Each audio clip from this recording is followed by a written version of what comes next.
The documentary. Okay, if anybody, The Crash, has anybody seen The Crash on Netflix? It dropped not long ago. Apparently everybody fucking knew about this case. It's like where the 17-year-old teen girl and her two friends, they died in the car accident that she was driving the car. Okay, first of all, just watch it. Okay, it's called The Crash and her name is Mackenzie, and oh my fucking god, absolute menace. But you know who's the menaces of the menaces? Her parents. Absolute, you know, her parents are those like those parents are like her, so like hippies, or just like kids that never fucking grew up. They had her, that's it, and they just like threw her to the wolves. They're like, they were okay with her moving away from their house, that you to live with another older guy who was in his mid-20s. He had money and stuff, so they were okay with her smoking weed while driving, doing other drugs. And even in the interview, in the documentary, I swear to God, the interviewer goes, did you know about her smoking weed or whatever and doing like other things? And goes, yeah, I did, and I'm okay with that. I'm okay with you doing it. I'm okay with me doing it. I'm like, she's 17 and she's driving a car and filming while she's doing it. She's getting high and she's living with an older man, and you're okay with it? Sir, you need to go and get revoked your rights to be as a parent, and she needs to be like under somebody else's like government or some shit. Cause crazy. Anyway, sorry. Sora just triggered a whole thing. I was just sitting there, you know what? And she, okay, spoiler, which is not spoiler because this happened like 2022, I think, or something like that. She was sentenced to prison, basically 15 years, but the judge said you're basically probably going to be your whole life in the fucking prison. And her mom, when the judge gave the sentence, her mom stood up, and because she had a right to say something, right? And instead of saying like, I'm so sorry for what my child did, I feel sorry for the parents of the deceased boys, because there was another friend of her boyfriend in the car with them. And by the way, she wasn't drunk, nobody was drunk, whatever. And she goes there and she just talks about her daughter, how she feels sorry about her daughter, nothing about the kids. I don't want them to refer to her as a murderer, okay? And I don't even know how that commented got on the phone, because the police still had her device and she could not access her phone or social media. That's why I did it. I had called them asking if they could shut down social media because people were calling her a murderer and making death threats and organizing groups to, you know, take her out when she got out of the hospital. I don't care about social media. I just wanted them to stop calling her a murderer, so that when she did come to, and she did come out of surgery, multiple surgeries, that she wouldn't see all these people calling her a murderer, because she would never, ever, ever murder the love of her life, okay? For 3 months after the accident, she would only wear his clothes. She would only eat the snacks he ate. She would only listen to the music he wrote, okay? So she was crying for 3 months. So her friends asked if she wanted to go out trick-or-treating or Halloween, and it was at OU. And she didn't even want to go. She said, I don't know, should I go? She couldn't even walk yet, barely. So I told her, I said, baby, please go. It's Halloween. You've been laying for 3 months crying, only listening to his music. Please go. Have just a moment of fun. A moment of fun. So we told her to go. My husband drove her. I brought her back home. She just needed a second of fun from losing her whole world. Her whole world. So that was us. We told her to go. And that concert she went to with Dom's cousin, Abby, they picked her up. They brought her there. That was Dom, Mackenzie and Dom and Abby all decided to go to this concert together while they were in the hospital. That was for Dom. Everything she did after the accident was either in honor of him, to be close to him, or just to be by him any way that she can. Whatever. And the judge goes, I'm hearing quite a lot about your daughter, but not about the guy, like, no, the boys who just like died, or their families or whatever. And she goes, of course, her boyfriend, I'm saying her boyfriend, but she said the name, I just forgot. I think it's Dom. She's like, of course, Dom, yes, I feel so bad for their family and everything, and blah, blah, blah.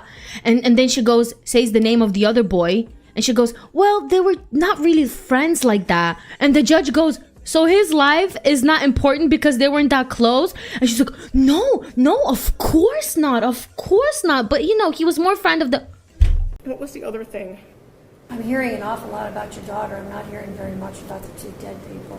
Dominic, okay, I'm asking you for leniency, because this was a tragic accident that she does not remember. And Davion, he's a new friend. I'm so sorry. What does that mean? His life is worthless? No. Okay. God, no, not at all. They all loved each other. They all spent every day together. You know what I mean? I don't know and too isn't much that for part him. of the problem? Just go watch The Crash. If you want your... And you know the way the documentary starts?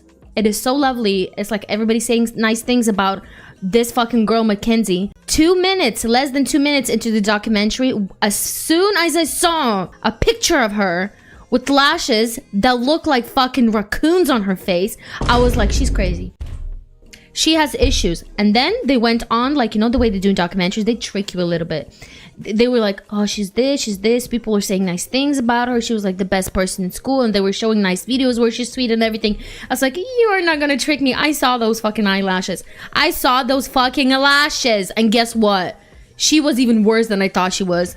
And Sora and Ash are gonna vouch for me. I was like in the group chat messaging them like, oh my god, I saw her lashes. She's absolutely unhinged. And then she was unhinged. She was unhinged. And she killed 2 people. Also, you know what's the great part? She conveniently, because she is the only one that survived the crash, right? Conveniently forgot everything that was happening, like the last seconds of the crash. Conveniently. She remembers everything else, but she doesn't know what happened. What triggered her accelerator to be 100% 5 seconds before the crash. No brakes triggered, nothing. Accelerator 100%. They examined the car. There was nothing stuck there. Nothing was malfunctioned. Nothing. Because they saw that from the black box. But she conveniently doesn't remember what happened. You know what her parents said and what she said? Oh, it's probably because of her POTS. There's such thing as POTS, and it's a disease where, or whatever, illness she got diagnosed when she was like 16 or some shit, where you can get dizzy or faint or whatever. Well, if that would have happened, wouldn't her leg get relaxed and she would have let go of the accelerator if she fainted? But they're blaming it on that. And you know what's funny?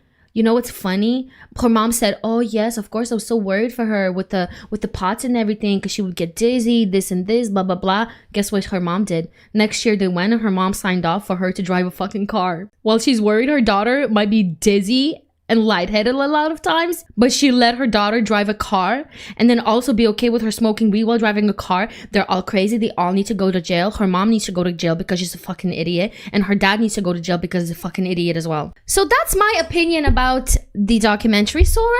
I highly suggest you go watch it, guys. I highly suggest you go watch it. I was just I was like, I swear to God, I was narrating it to myself the whole fucking time. I was just sitting there like, you dumb I was like, jail, all of you, off with the fucking head. And then her friends are like, she could this one ginger girl, as soon as I saw her, I'm like, you fucking lick ass. She was like, she's so nice, she's so this and that, she could never. You know what? Their relationship was toxic. She was like literally 2 weeks before the crash happened, she was saying to her boyfriend, because he was trying to leave her for months, she was saying to her boyfriend basically like, fucking, I'll crash with you.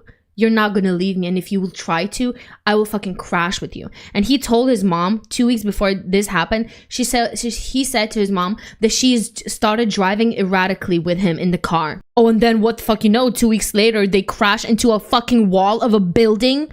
Oh yeah, did I mention? She accelerated towards a fucking wall in the building. The police officers that were in the scene said that they've never seen such a fucking car crash in their fucking life while working. Because there's obviously like, police cams and everything and messages and videos and everything. So it's like everything I'm saying, it's like there's proof. There's like videos of it. So it's a crazy shit. Absolute crazy. Like relationship toxic. Oh, and guess what? Guess fucking what? Guess what? She also gave an interview from prison to the documentary people. She came in all snap. I don't know where did they get makeup from prison or whatever. Her hair was done up. She had makeup.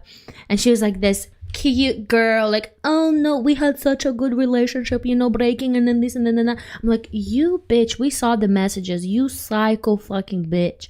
And I'm like, at the same time, I'm like, it's your parents' fault. Like, you didn't have any parents. Because of what I seen from the documentary, she didn't have any fucking parents. Her parents were not parents. Her parents were those people that were probably like fucking high stoners themselves, hippies as fuck. And then she got pregnant and they got a child and they were like, oh, let's just let her do whatever she wants. We're not going to be those helicopter parents. And then they were like total opposite of it, where they just let her do everything. Lena reciting the whole documentary. Honestly, I didn't mean to. I swear I didn't mean to. I'm always jealous of these people on YouTube, that make like review videos where they like review a documentary, like not react to it, but they like talk about it and then they show like a few clips or whatever and they recite everything. I'm always jealous because I would want to be those. Like I have so many thoughts, but because of how my brain is, I can never get my thoughts together. Like the way I just told you, that is the only way I can recite it. You know what I mean? But like who's gonna watch that? Nobody's gonna watch that because they want to like an in-depth with clips and shit, and that's a lot of editing. Let Lena cook. I'm sorry, I just got very into this shit.